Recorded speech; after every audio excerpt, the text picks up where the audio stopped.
আজকে আমাদের বাড়ি ধনেপাতা কাটবো, তো চলো তোমাদেরকে দেখাই। এখানটা একটুখানি, এই দেখো, এই বালতিতে আমাদের অনেকগুলো ধনেপাতা গাছ হয়েছে। আজকে ভাবছি এইগুলোকে কাটবো, কারণ নাহলে শুকিয়ে যাচ্ছে। কিন্তু কাটবোটা কিভাবে সেটাই ভাবছি। গোড়া থেকে কাটতে হয়। এই দিবে গোড়া থেকে কাটতে হয়।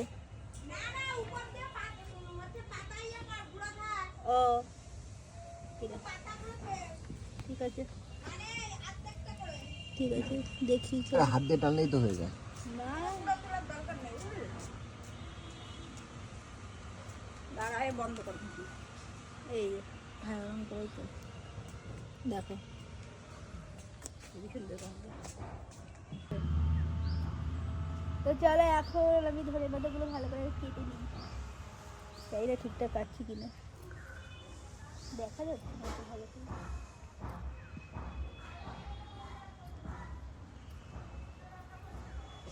এই যে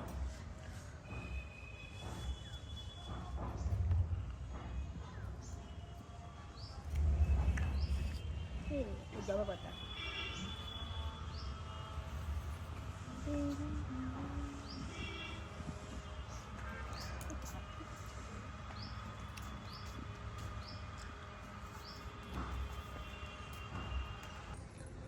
কিরে তোর তোলা হয়ে গেল? হ্যাঁ এই দেখ, এতগুলো ধনেপাতা হয়েছে। এটা আমাদের বাড়ির গাছের ধনেপাতা। তো এটা আজকে দেখা যাক কিসে দেওয়া যায়, আলুর দমে দেবো ভাবছি।